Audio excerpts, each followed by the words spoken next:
Get ready to hear the truth about America on a show that's not immune to the facts with your host, Dan Bongino.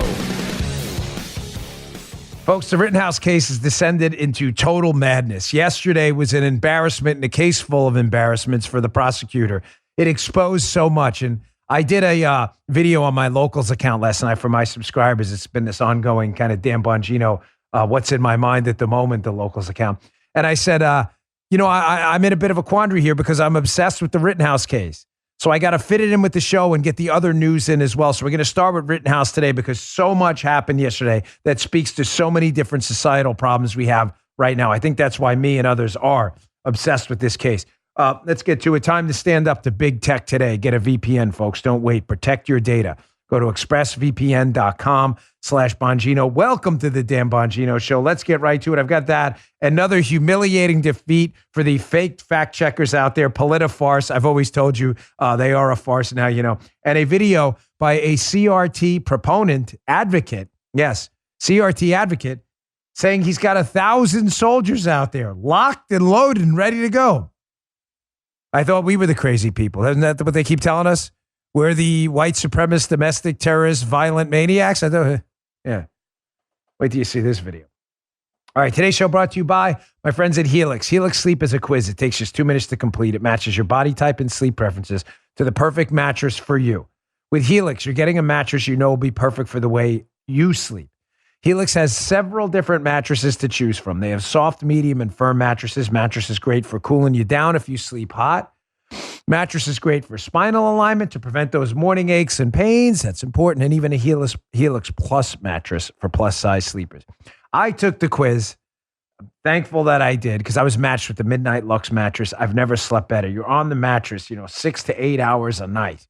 It better be a good one. You want to wake up feeling refreshed. I've had a problem with sleeping since I'm 40 years old. Helix has helped me solve that problem. Helix was awarded the #1 best overall mattress pick of 2020 by GQ and Wired magazine.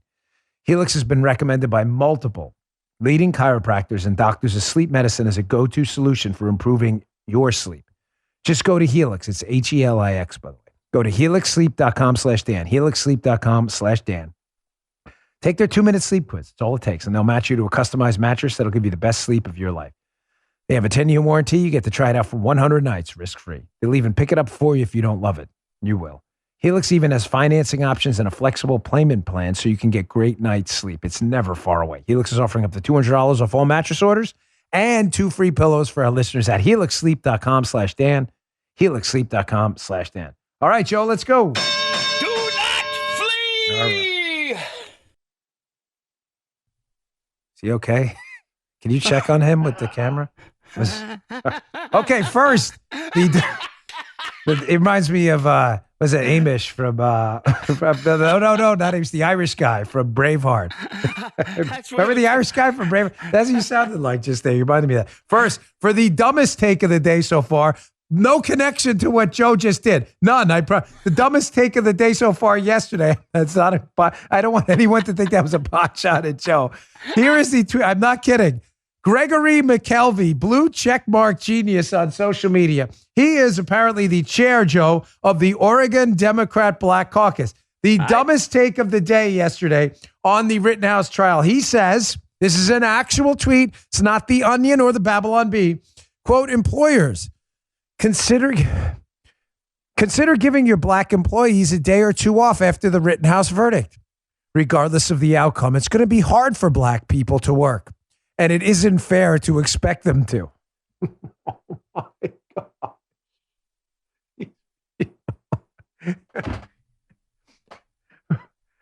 You will never, ever find bigger racists than the radical far left, ever. How? I'm not going to spend a lot of time on this. I really want to get to the meat and potatoes of the trial. But it just speaks to the, not just soft bigotry anymore, but the hard bigotry of the radical left that treat black men and women as these fragile, weak creatures that can't take care of themselves, can't handle a trial verdict. White people, no problem. You don't need a day off. Hispanics, you're good. Black people, you definitely need a day off. It's not fair to expect them to perform basic life duties the next day after a court case. It has nothing to do with them. but that they may not like. This is the left.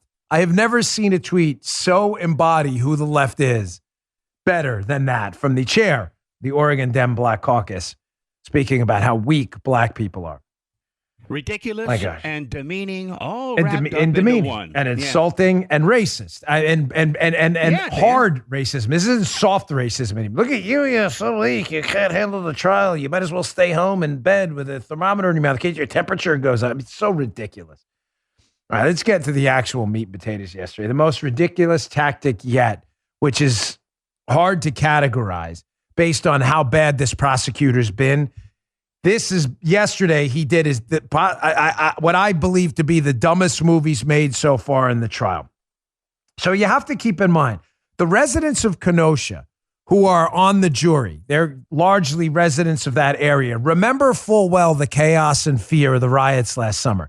I know Guy remembers them. Joe remembers them. I do as well. Remember those riots? And it was the first time in a long time where I was actually speaking to deputies, sheriffs in the county I live in Florida. And I was legitimately concerned, like, what happens if this comes here? Is there any way to stop this?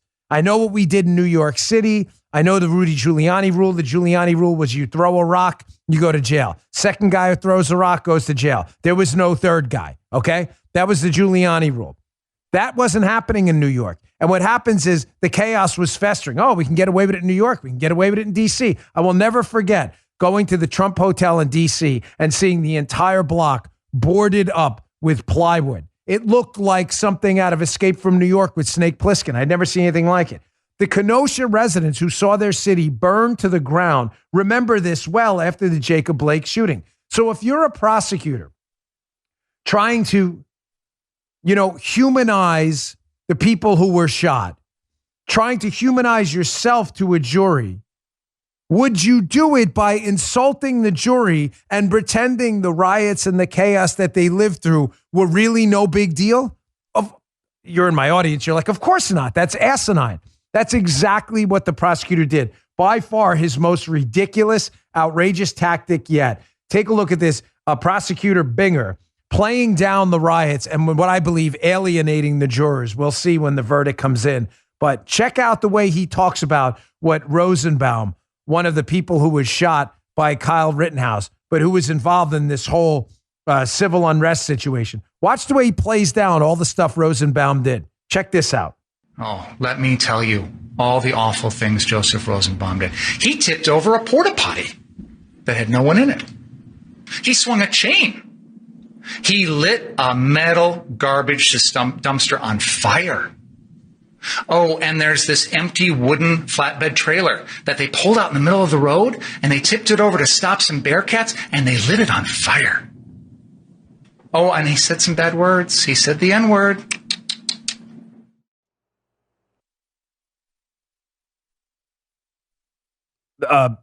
So guys, no worries.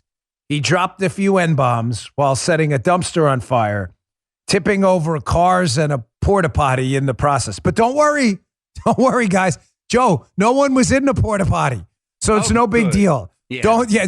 Oh, Been one heck of a mess. Yeah. I can't get over this.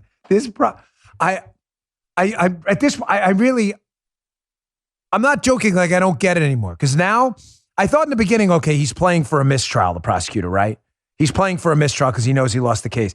But now that it doesn't look like a mistrial is going to happen, you clearly got to play to win then at this point, or at least try. I'm starting to question, is he really this bad? Because if you're playing to win and you do that, you don't know how to win, meaning you're entirely incompetent. You never talk down to a jury and treat them like they're idiots. Don't worry, he was only running around dropping N-bombs, setting dumpsters on fire while tipping over cars and porta potties in the middle of a riot. Oh, okay. No worries at all. There's no one in the porta potty. No worries. By the way, I know someone who tipped over while in a porta potty on the side of a... Yes. It's a really nasty, grotesque story. I won't tell you who the person is, but it did happen. I promise you. And rolled a little bit down a hill in it. It was it was a bad situation. But don't worry, no one was in that porta potty. All right, moving on. Here is low light number 2. This is more some commentary on the trial yesterday. I had Molly Hemingway on my radio program yesterday about her new book, Rigged. She was great. She was on with Laura Ingraham last night, and she brought up a fantastic point here that the media, not to keep harping on this, folks, but it's so important. The media is the biggest cancer in our society right now. Not all the media, but the corrupt, lying media. And how the media from the start, ironically, the ones who wanted Rittenhouse prosecuted most severely, the media, right? The left-wing nuts, may have actually, depending on what happens with the jury today, may have actually destroyed the case from the jump. The same media wanted this kid prosecuted may have destroyed the case from the starting pistol because they lied, and it appears even the prosecutor brought into the media lies. He crossed state lines without a license. He had no ties to Kenosha. He wasn't able to carry the weapon. He shot first after he hunted them down.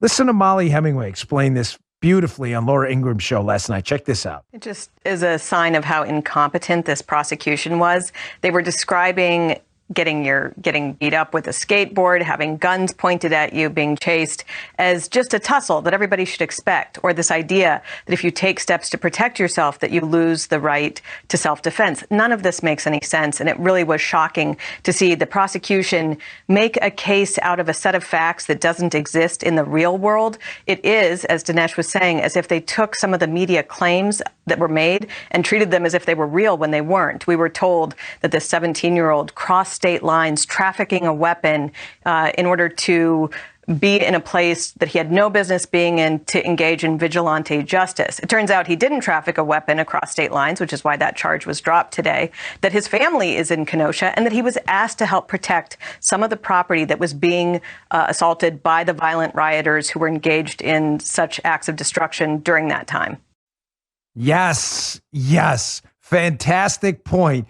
Reiterating the point we made yesterday during the podcast and radio show, that the most destructive force in this country right now is not the left. The left only exists because of a force guiding them, and that is the corrupt, lying media. The point she makes there is a beautiful one, that it was really fascinating to watch a prosecutor try to make a case out of a set of facts that don't exist in the real world.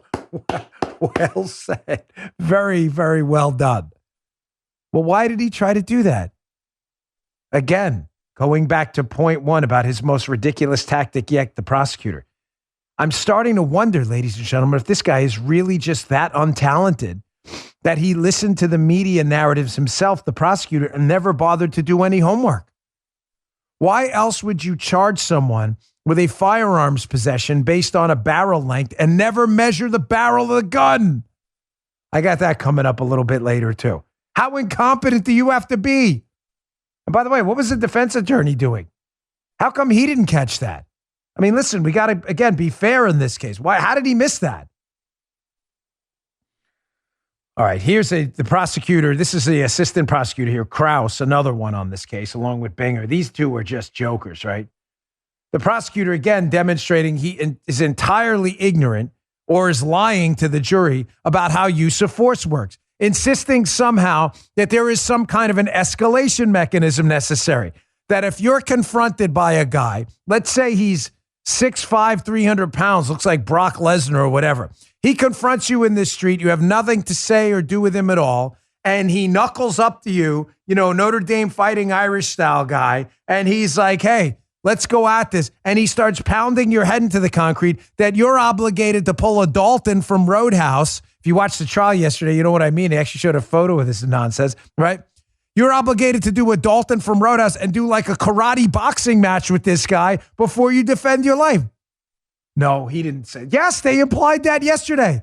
That yes, there's an escalation, Joe. First, you got to go UFC style. You got to go 3 rounds, 5-minute rounds. If you make it to 3 5-minute rounds, Joe, then they go to sticks. It's arnis fighting like Dan and Asanto next. And then after the sticks, Joe, then it's knife fighting, West Side Story style. You tie each other's wrists together. And then if you live through that, then you're allowed to do, you're allowed to go dueling with old style Revolutionary War pistols. And then after that, you graduate to AR-15s. Is this a sanctioned event? Is this a sanctioned event? Apparently, and I guess the sanctioning is done by Prosecutor Krause, who oversees it like the referee, like Big John McCarthy. Don't doubt me. Here's the prosecutor yesterday suggesting that, yes, the fist fight has to happen first. He doesn't say when it has to end before force graduates, just that the fist fight has to happen first. And if you make it through the fist fight and your head doesn't get smashed into the concrete, then you may be allowed to graduate the force. Check this out. As Mr. Binger said, he brought a gun to a fist fight. And he was too cowardly to use his own fist to fight his way out. He has to start shooting. And let's just say, theoretically, that we think that the 12 of you think that it is reasonable to have used force, deadly force in that situation.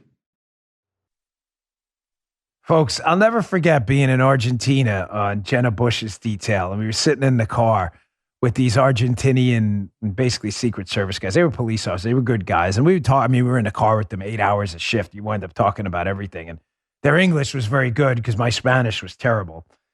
And we'd start talking. And the Argentinian guy was telling me how there was some change made to police use of force and that they had to go on a force-on-force scenario. In other words, you weren't allowed to counter as a police officer with a superseding level of force, only an equal level of force. Now, some of you listening right now are probably... Maybe if you're liberal, if you're conservative, you already get that that's a joke. But if you're a liberal listening, we get a lot of lunatics that listen to the show, like Media Matters and those nuts, right? You're probably like, well, that sounds reasonable. Of course you should equal the force. You should? Really? So just to be clear, a guy pulls a knife on you in the street and you have a firearm. You have to pull out a knife first? West Side Story style? Maybe Pirates of Penzance or Zorro? You get to pull out a sword? No, just a knife. Well, what if he's got a 7-inch knife and yours is 8? No, more force. You got better reach. Do you understand how stupid this is? This is a prosecutor, ladies and gentlemen. This is a prosecutor, a guy who supposedly has a law degree. Do you understand how dumb that is? The entire principle, common sense-wise, common law, written into our basic tenets of your right to self-defense is not to have to use an equal amount of force, but a superseding amount of force to stop the force being imposed on you. If a guy pulls out a knife, you can pull out a gun and tell him to put the knife down. That would be appropriate levels of self-defense. Is this hard? The Argentinian guy was explaining to me how after that, the cops never did anything. Obviously. Guy pulled out a knife. The cop had to pull out a knife too. Guy pulls out a stick. You pull out your nightstick. Well, your nightstick's longer. Hold on, hacksaw. Let me hack off an inch of my nightstick. Well, that nightstick has a point. Oh, hold on, let me sharpen mine. We can go spear fighting now. This is a prosecutor. Folks, listen, small town prosecutors can be very smart. I've worked with a lot of them, really smart. Some of the best lawyers I've ever worked with. This guy is embarrassing everyone. He really is. What a joke. Dalton and that cat from Roadhouse, the guy who... the bodyguard guy. That's the example. Is this serious? Kid's life is at stake. Is this serious? Or is this some kind of joke? Folks, the media blew the case, and now they're looking for an out. I'm going to get to that coming up next. They have two narratives they're going to paint now that Molly Hemingway's point is coming to fruition here. How the media set up the prosecutor with a bunch of false narratives that it appears the prosecutor fell for. And it's just finding out are false during the trial. Not the time to find out your case is based on a house of cards. Folks, today's show also brought to you by Genucel. Thanksgiving and the holiday season are only a few weeks away, and there's still time to look your very best and years younger with my friends at Genucel. This Thanksgiving season, save up to 60% off on Genucel's most popular package at Genucel.com. Treat yourself to customer favorites targeting forehead wrinkles, dark spots, droopy eyelids, that sagging jawline, and even the annoying bags and puffiness gone right before your eyes. I got to tell you, Genucel's an amazing brand. It's formulated by a compounding pharmacist in New Jersey. The products are remarkable. Just ask Paula. She loves them. Plus, with immediate effects, you can see results in less than 12 hours. Guaranteed. Or your money back. Don't worry about not getting amazing Genucel products in time because every product is made and manufactured where? Right here in the great old USA. For only 2 more weeks, select your complimentary spa package absolutely free at checkout. Gift yourself or someone else a world-class spa experience with the luxurious Chamonix microdermabrasion treatment and botanical-infused cleanser and toner. Go to genucell.com now and enter my special promo code DAN40, that's DAN40, and you'll get an additional $40 off right now. 60% off Genucell's most, right now, 60% off Genucell's most popular products. Go to genucell.com, that's genucell.com, GENUCEL.com. Use promo code DAN40. Check them out today. Paul is a big fan of these products. Okay. Getting back to this here. The media blew the case. They did because they lied to the public again, and it appears the prosecutor ridiculously may have fallen for these lies. I mean, the guy's a prosecutor. What is he taking on the media journalism model, which is to never fact check anything? I mean, is that what he's doing? So now that the media blew the case, they're looking for an out. They lied to everyone. Oh, illegal to carry a firearm. Rittenhouse shot first. He was a domestic terrorist, white supremacist. He drove 7,000 miles from Antioch. Antioch's 21 miles away. But oh my gosh, I'm sorry. We were only off by a factor of a couple hundred. No big deal. No biggie there. So now the media needs another narrative. So they're going with two narratives. Well, it's actually one narrative. Of course, it has to be. You remember, hat tip there, Tom Maher, the great Tom Maher, God rest his soul, was a radio host at WCBM when Joe was there. He used to say, "You're a racist." We haven't done that in a long time, but they're going with the "you're a racist" hat tip Tom Maher model. That's what they do every single time. And it's not just that you're a racist if you believe Kyle Rittenhouse is not guilty. It's that the judge is clearly a racist too, which is phenomenal here because the judge is white. The people who were shot were white. Kyle Rittenhouse, who was attacked, is white. And the prosecutor and the defense are white. So everybody's of the same race. So amazingly, they're making this a race issue, which is stunning because race isn't an issue at all. But that doesn't matter. The media will just make it up. Hat tip Tom Elliott from Grabien. Here's a great quick media montage of the left now preparing for the narrative if Rittenhouse is declared not guilty, preparing for the narrative that it was definitely a racist judge. Check this out. I don't see how anybody can say that this judge is not biased and is not leaning in a certain direction. I think that the behavior of the judge in totality is the problem. This judge is an absolute joke. He's been a joke from the very beginning. Clearly, this guy has biases that are affecting the administration of this case. I completely agree from my observation that the judge is entirely biased. The judge is making it pretty much impossible for the jury to actually consider all the facts and come up with a verdict where justice will be served. You've tweeted and talked about the fact that the judge is racist, and you think that impacts how he is managing this trial. He has made a series of decisions. Each one perhaps may be individually defensible, but in totality lead to the impression of a biased, racist judge with his Trump rally cell phone that is trying to get Rittenhouse a walk. God bless the USA ringtone, which is the Trump rally theme song. It appears that this judge is auditioning for the cameras and looking for his next gig on Fox News. He sounds like he's watched too much Bill O'Reilly. I mean, he's acting like Archie Bunker in there. They can't stop. They can't stop. They've magically made a case with a white defendant, a white prosecutor. All of the people involved in the case were white. The judge is white. They've managed to make this case somehow about racism against Black America, which is just shocking. Well, it's not. It's only shocking in that a common sense person viewing this, like I always think to myself, bear with me for a second. I'm going to get off topic, but I think a lot to myself. If you were, say you were some race of highly intelligent space aliens, right? And you were visiting Earth for the first time. I think about this a lot. And you were, say, an ambassador, the ambassador from this planet, whatever it may be, or planet Oregon, whatever. And you come here and you're watching this and you don't know human culture or anything about us, but you kind of understand the language through a language translator. And you're watching this trial. You've only been here a day. And you're like, race? You guys have race? Yeah. We have different melanin contents of the skin. So people categorize that as race. It's really a social construction, but we do it. Oh, how? And the alien from Oregon's like, well, I don't understand. How is this racist? Everybody appears to look the same when it comes to the tone of the skin. No. And then you'd see the human being trying to explain to the alien from Oregon, like, yeah, I know that doesn't make sense, and I'm having a hard time explaining to you because it doesn't make sense. But if you understood our media environment, you get it. And the alien would be like, huh? And I think about that a lot. I know it's dumb. But I do. I think about it all the time. Like if there was a race of space creatures who came here and tried to understand the ridiculous left, how would the left explain it to the space creature, right? How would they explain their whole concept of there's no men and women? The space creature would be like, wait, we have an XXXY chromosome thing. You have different parts, male reproductive parts, female ones. They look different. No, that's not real. None of that's real. The space creature would be like, my gosh, we can't invade these people. They're idiots. This isn't even fair. This is great. Is right? Is this not crazy? Does not compute.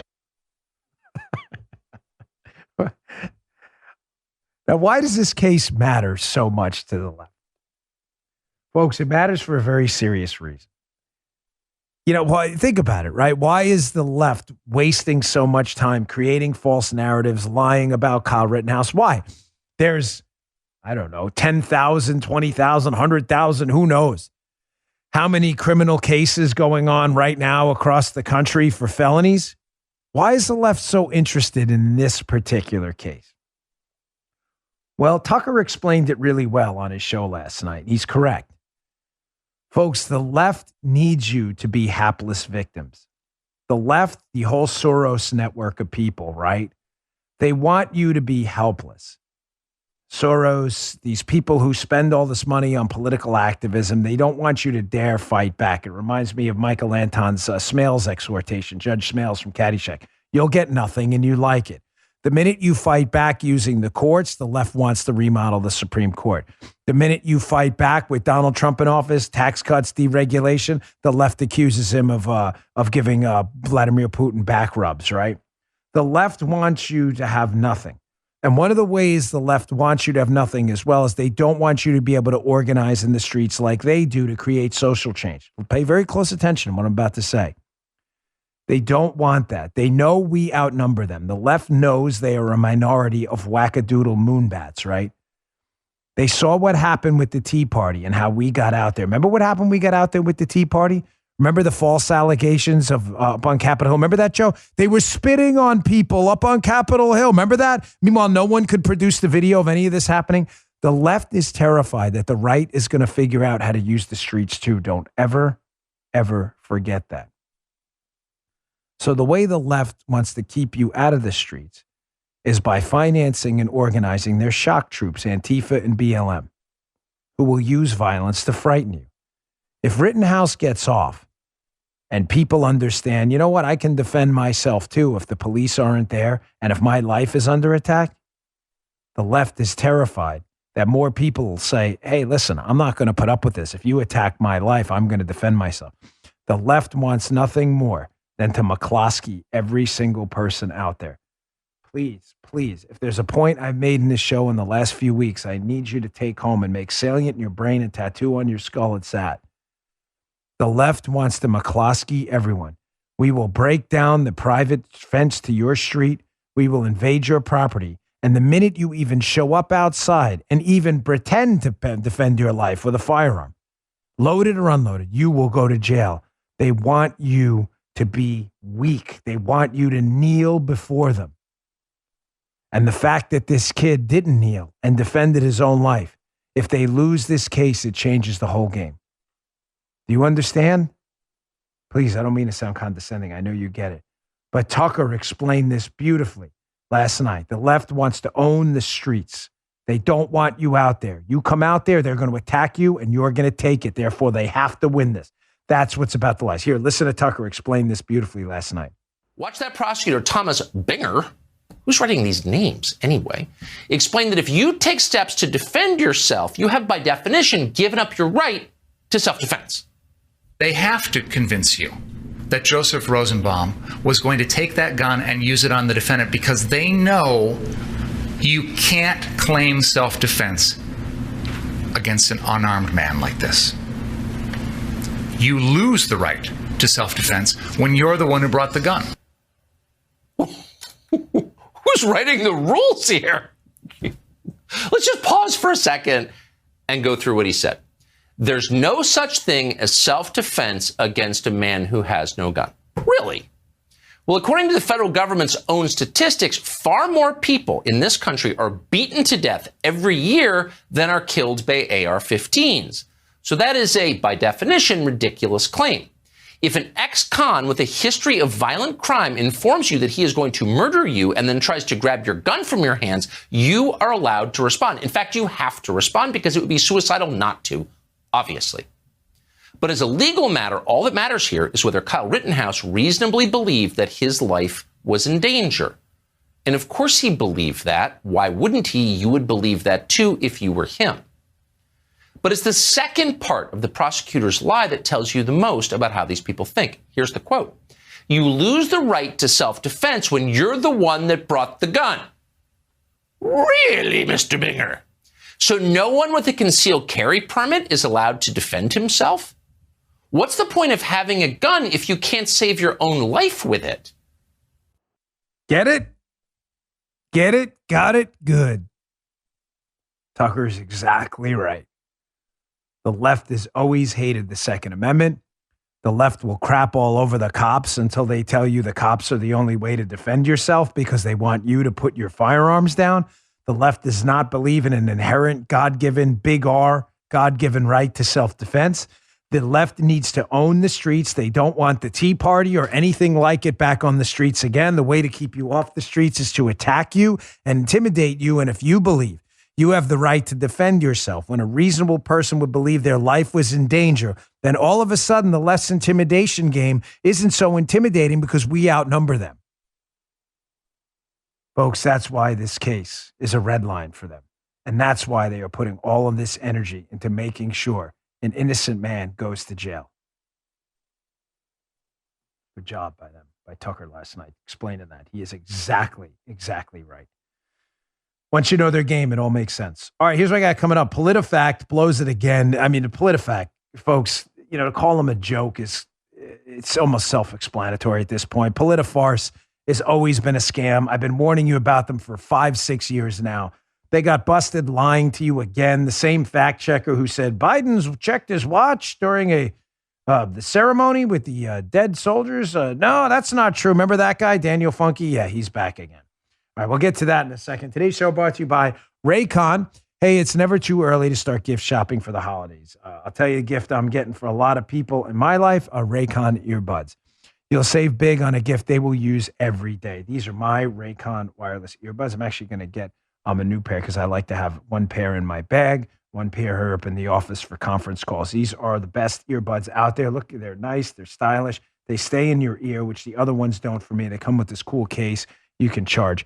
With seamless Bluetooth pairing, I did it. I'm not the most tech-savvy guy. I paired them like that. And a comfortable noise-isolating fit. They won't fall out either.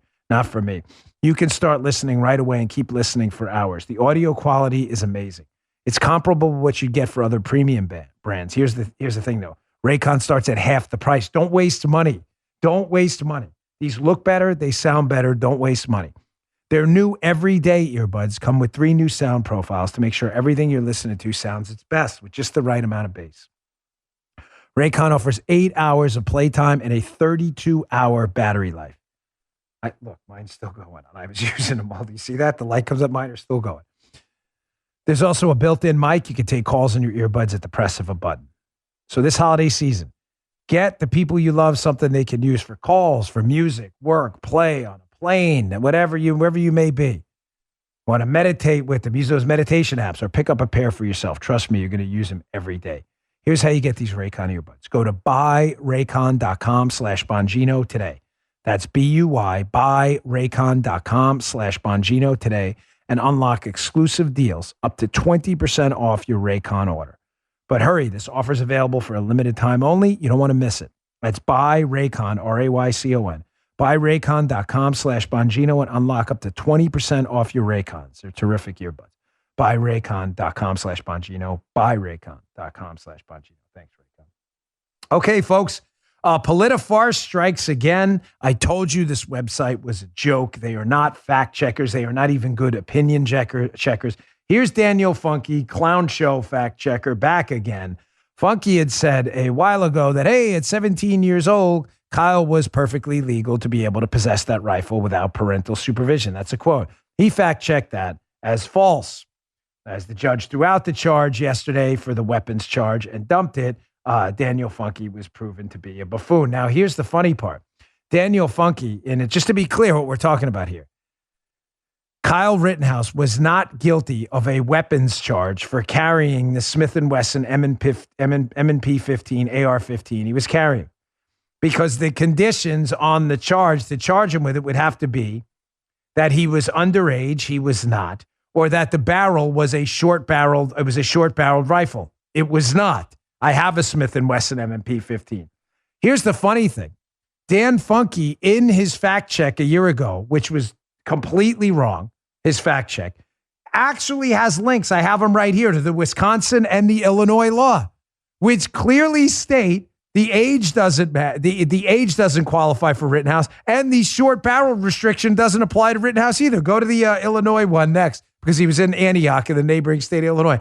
Neither one you get what I'm saying? You have to be either underage, Rittenhouse wasn't to be charged with this crime, or you have to have a short-barreled rifle. Rittenhouse didn't. He actually puts the statutes in the fact check claiming that this was in fact false, that Rittenhouse wasn't guilty of this. He puts the links in there. The actual statutes. This is the same guy, though, as you can see, who fact-checked the Daniel Funke. Oh, thanks. He circled his name there. Fact check. Biden honored service members killed in Kabul. Check watch during the ceremony. Yeah, remember when they said that was false? Then they had to correct it because everybody saw Biden check his watch multiple times? It's been changed to, here's the hilarious thing. The fact check was changed from partly false to missing context. Or a joke. They're a total scam. You see how the whole leftist symbiote works? Leftist billionaire donors, Pierre Omidyar, Soros, they feed into these institutes and these hacks like Nandini. They also feed into these networks that support people like Antifa, like Nandini does. And then they feed into fact checkers to engage in communist speech suppression. You see how the game works? I'll go into more on that in a little bit. Let me get to this first yesterday, because we're always told by leftists, remember, they always accuse you of what they're doing themselves. It is the golden rule of leftist narrative building. If you ever want to see what the radical left is up to, see what they're accusing you of and start digging. Not into you, into them, because that's exactly what they're doing. Here is a critical racism theory, critical racism training, as I like to call it, advocate, a guy by the name of Malik Austin. Shows up in Fort Worth at a school board meeting and starts hollering about CRT, and then basically starts to threaten the parents, saying that he has 1,000 soldiers for CRT locked and loaded. I want you to pay very close attention to this, because we were told that we were the domestic terrorists, right? Just checking. Wasn't the DOJ initiative with the FBI to investigate parents at school boards, wasn't it directed at what the National School Boards Association called parents who were against CRT, critical racism training? So we're the domestic terrorists, which is really odd, because you don't see any of the parents talking about locked and loaded soldiers, but the actual CRT advocates. Will we see a DOJ memo about Malik Austin? No, of course we won't, because Malik Austin's privileged, right? He's a CRT advocate, which is a privileged class. Wait, I thought Don Lemon said that wasn't possible. We'll get to that in a second, too. Here's Malik Austin, saying he's got 1,000 soldiers locked and loaded. And yeah, nobody on the left seems to bat an eyelash. They don't care about violence. They only care about violence when they think conservatives are doing it. Check this out. I've got over 1,000 soldiers ready to go. We're not the board. He should be. 1,000 go.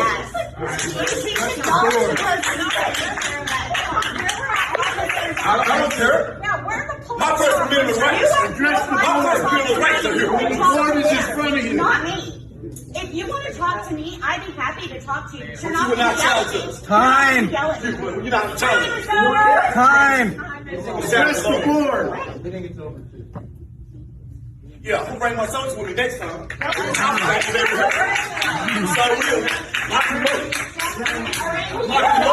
bet you that. Locked and loaded. Did you just threaten me?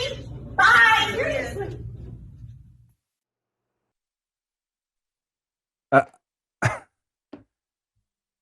Now you know why they got routed in New Jersey, got routed in Virginia, and school boards got full of critical racism training racists, got routed across the country?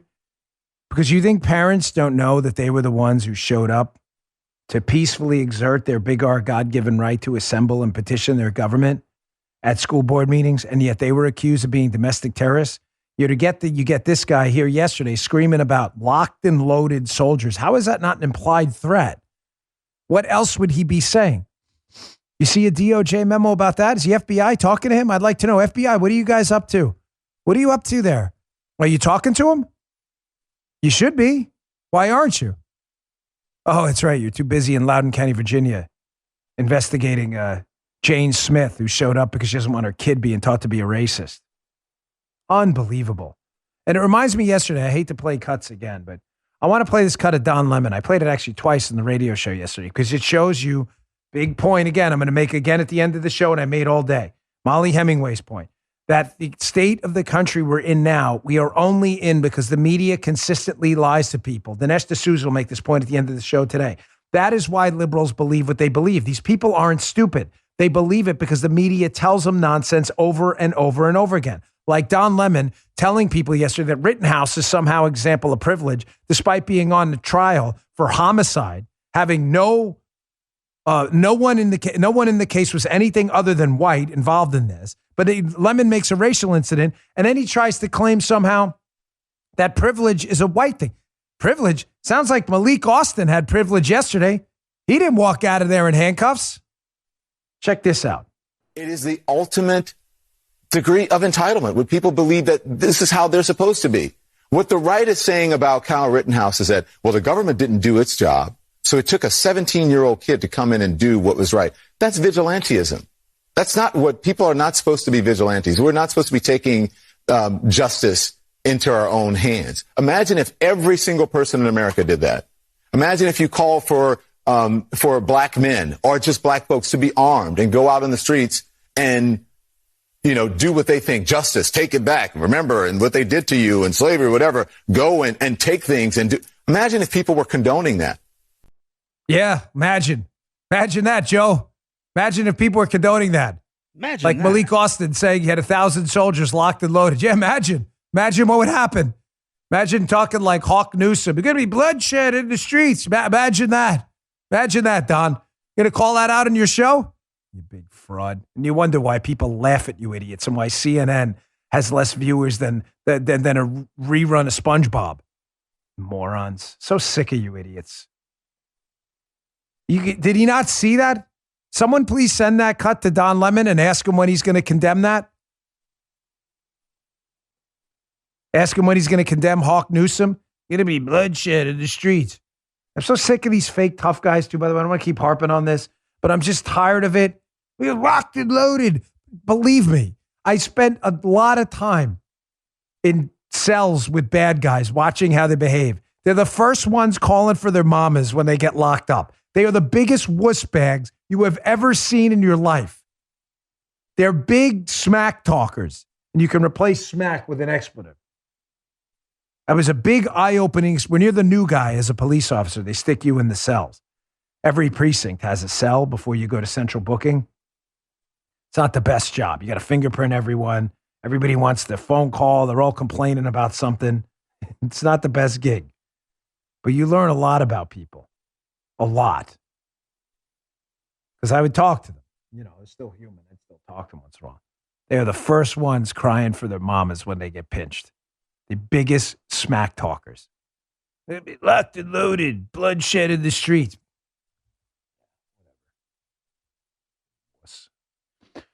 All right, let me get to my last sponsor. Here's what I got coming up. The ACLU finally starts saying things about civil liberties. I thought they were the Civil Liberties Union. No, they're not. They're the American Cabal for Liberal Unity. It has nothing to do with civil liberties at all. But finally, they decided to say something. Stunner. And I want to end this show today in a little bit with another piece from Laura Ingram's show last night by Dinesh D'Souza, who, again, perfectly sums up how the media is the biggest problem in the country today. Our final sponsor today, our friends at Omax. Listen, living with chronic pain is awful. I do. I live with it every day with osteoarthritis, and it sucks. I don't know any way to tell you. It gets in the middle of your resting, sleeping, working out, sitting. You're always squirming. It's painful. It affects your whole life. Even stops people from sleeping sometimes, which is terrible. If you're looking to get rid of those nagging muscle and joint pains immediately, do what I do. Get long-lasting recovery and try the natural breakthrough pain relief solution, CryoFreeze CBD Roll-On, developed by Omax Health. Honestly, folks, I bring the Roll-On up here, but I gave it to Paula. Many of you saw him on my locals. Paula had a migraine. She likes to put it on her traps and neck muscles, the Roll-On, the CBD Roll-On, and it works for her like that. This prescription triple action pain relief Roll-On is specially formulated to block pain receptors, reduce inflammation, and improve muscle and joint flexibility. The best part, it's 100% natural. The CBD-powered remedy works its magic within 10 minutes of application, and relief lasts up to 8 hours, much longer than over-the-counter products. I use it on my left shoulder and my left elbow when they get sore, especially when I'm doing upper body work because I got to deal with the soreness for a couple days. Omax Health is offering my listeners 20% off a full bottle of CryoFreeze CBD Pain Relief Roll-On. It works. I'd be lost without it. I'd be dealing with pain all week. The discount also applies towards any product site-wide. How do you get this great product? Go to omaxhealth.com today and enter code Bongino. That's Omax, O-M-A-X health.com, and enter code Bongino, B-O-N-G-I-N-O, and you'll get 20% off CryoFreeze and site-wide. PGA Pro golfer Kyle Stanley uses CryoFreeze CBD to recover on and off the course. Simply roll it over where it hurts and ice out that pain. No messy creams or horrible fragrances like some of those other products. Just go to omaxhealth.com, enter code Bongino to get 20% off CryoFreeze and site-wide. Stuff works. I use it. I can personally vouch for it. omaxhealth.com, promo code Bongino. All right, just a quick note. You can read this story in my show notes today, and you should at Town Hall. The ACLU, who supposedly stands for American Civil Liberties Union, like I said, it's the cabal of liberal unity. That's all they become is a liberal activist group now, has finally decided to open their yappers about the Project Veritas raid from the FBI. James O'Keefe's group, Project Veritas, they are conservative, but they are journalists, and they're very good at what they do. They were raided by the FBI because the Biden administration is using the Constitution as toilet paper. And the ACLU, to their mild credit, they should have spoken out sooner as they take a pot shot at Project Veritas. They're like, we don't agree with any of their methods. Doesn't matter. They're a journalism outlet. I don't agree with the New York Times methods of calling Donald Trump a Russian colluder either. But if the New York Times was raided by a Republican administration, violating the right of the free press, you have my word, I would be the first one talking about it. So the ACLU has finally spoken out and said, hey, we have to be very careful with this. This Project Veritas case is a bigger deal than they're making it out to be. Finally, American Civil Liberties Union. Maybe do something about civil liberties once in a while and don't wait a few days to, wind check your donors. Okay, a couple quick notes. The Build Back Worse plan, the Committee for Responsible Federal Budget, it's not a heavily partisan outlet at all. Joe Biden is lying to you, ladies and gentlemen. The cost of it is going to be double what they say. Here's the trick, as you can see in this link. It'll be in my newsletter as well, bongino.com/newsletter. Sign up today. It's free. Here's the stunt. They're saying it's going to cost between 1.7 and 1.9 trillion, Biden's Build Back Worse plan, right? Folks, when you look at it, it's actually going to cost double that, maybe more. Here's the trick. They set sunsets on all of these things they plan to spend money on. The earned income tax credit expansion, universal pre-K, child care subsidies. They make them expire after a certain amount of time. You get what I'm saying? So let's just use a simple example. The child care, the pre-K, universal pre-K. They said, well, the budget window is 10 years, but don't worry, folks. We're just going to put in the Build Back Worse plan that this is going to expire after 2 years. So if you're a conservative, you're like, oh, okay, well, it won't be that bad. These programs expire after 2 years. No, that's not why they're putting that in there, folks. That's not what's happening. Here's the stunt. Here's the scam. They know full well after 2 years, Republicans are going to have to run for re-election in 2022 and 2024. So what are they going to do, Joe? The Dems are going to say, hey, remember all that money we gave you parents for pre-K and all that stuff? Look what happened. These evil Republicans want to take it away. There is no such thing as a temporary government program. None. They're cutting the window down to cut the cost down. It's only going to cost us for 2 years. It's going to cost you for the rest of your life until you're dead. The stunt here is if Democrats win in 2022 and 2024, great, we extend the program. If Democrats lose, we just blame Republicans for taking your universal pre-K money away. You get it? That's why they put these sunsets in there, which make the program seem cheaper, even though they're not. By the way, the deficit this year, as you can see, according to the AP, the deficit is $2.77 trillion. For liberals, that means we're spending $2.7 trillion more dollars than we have. And you want to spend $5 trillion more? There's no money. There is no money. There's no money. We are printing it. That is what is happening. That's what's causing this inflation, destroying your purchasing power right now. Build Back Worse plan is a scam. Double everything they're telling you. All right, speaking of a scam, Biden got totally rolled yesterday. Did you see he had a virtual summit with Xi Jinping from China? Leader of China. Fake leader. Big another fraud, Xi Jinping.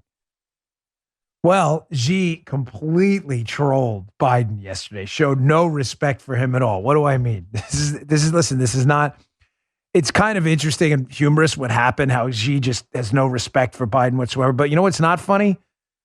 China is in a very aggressive posture right now with Taiwan and Hong Kong, Russia and Ukraine as well. They don't respect Biden, folks, at all. That's a deadly serious situation. Here is Xi completely trolling him yesterday. First, let me play this video. It'll make sense. This is Peter Doocy a year ago asking Joe Biden, hey, what's the deal with you calling Xi Jinping your old friend? And watch the reaction of Biden. It's very clear. None of this is being done by accident. Pay close attention. Check this out. Is there going to become a time where you might call him old friend to old friend and ask him to open up China to the World Health Organization investigators who are trying to get to the bottom of COVID-19? Let's get something straight. We know each other well. We're not old friends. So they're not old friends. That was from a while ago. Joe Biden made it clear, right? We're not trying to play a tough guy with China. We're not old friends. I'm not an old friend with Xi Jinping.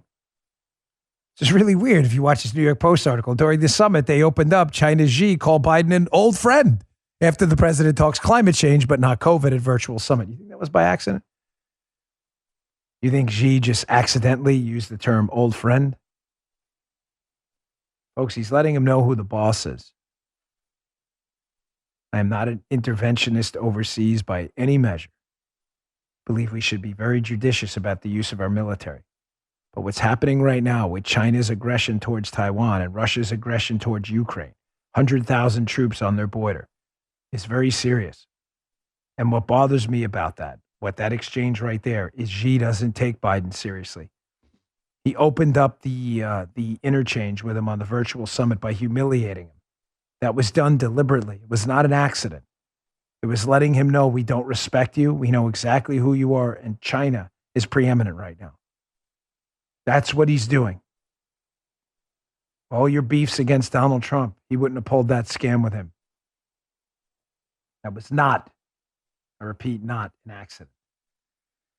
Hey, I want to get to this quick as well. I need you to read this story in my newsletter today, please, by the Post Millennial. It's a great outlet over there. It's at Bongino.com/newsletter. Again, just you can follow. It's all free. So I get this question a lot. It's a friend of mine who's a former law enforcement guy, worked with him in a couple different capacities, had said to me, don't you find it odd? Joe, I don't know if you notice this too. Like whenever you see these Antifa rallies and these BLM rallies, they all seem to have like pre-printed signs, bricks magically show up on a corner. Yeah. And my friend had said to me, you think this is by accident? Like he had done some homework into gangs, and Antifa is a terrorist gang, and BLM as well, right? That's what they did. And he's like, don't think this is an accident that all of a sudden everybody shows up with bricks. Like, where'd the bricks come from? They didn't rip a building down, right? Well, in some cases, they burned them down. But the bricks just seem to magically appear. There is a network of funding, folks. These people are all connected. And Andy No did an incredible piece at the Post Millennial exposing our friend, the Cat Lady. I'm working on something right now with the Cat Lady. I want you to just stay close on this story. The Cat Lady, Nandini Jammy, is, if many of you who listen to the show know, she's a lunatic. She basically sits in mommy's basement and tries to get companies to boycott conservative sites. Nandini has been a supporter of her Antifa friend, this guy Chad Loder, for a long time. Chad Loder hates Andy No because Andy No has exposed Antifa as the terrorist group they are. You got to read this piece about Chad Loder, Nandini Jammy's buddy. And you have to start asking these companies working with Nandini, and you should every time she tweets about it. Her friend blocked me, by the way. Her friend Nandini's partner blocked me, which is hilarious, right? You should be tweeting these articles, all these companies. Hey, you're working with Nandini Jammy. You know she's a supporter of Chad Loder. Who's Chad Loder? Well, here, according to Andy's piece, Loder's working in conjunction with self-described Antifa activist Nandini Jammy to target advertisers on the Post-Millennial. Nandini Jammy founded and runs a group, Check My Ads Institute, which says it fights discrimination, but in practice seeks to financially harm conservative news sites that challenge left-wing liberal orthodoxy. Nandini targets their advertisers with spurious claims that their brand is appearing on neo-Nazi websites. Jammy has passed information to the New York City cell of Antifa. Oh, she did. And tweeted last year, Antifa isn't a dirty word. It's an effort we all need to be a part of right now. In addition to the Post-Millennial, Jammy has tried to financially damage news sites, the Daily Wire and the Daily Caller. Which is really weird because Nandini, this is her tweet, folks. The accusations are finally true. I'm part of a George Soros-backed initiative. This is Nandini's own tweet. I'm joining with the advisory board of Good Info Inc., an organization with a systemic plan to counter disinformation, starting with boosting local journalism. Soros stooge, working with Antifa stooge, trying to boycott conservatives. Now you know where the money base of all this stuff is? Imagine Nandini. It's anti-Semitism. This is ironic coming from the left that hates Israel. That is the most hilarious, ridiculous charge. You notice how they try to silence you? That's how you know they're afraid. We've got a big, big project coming up with Nandini soon.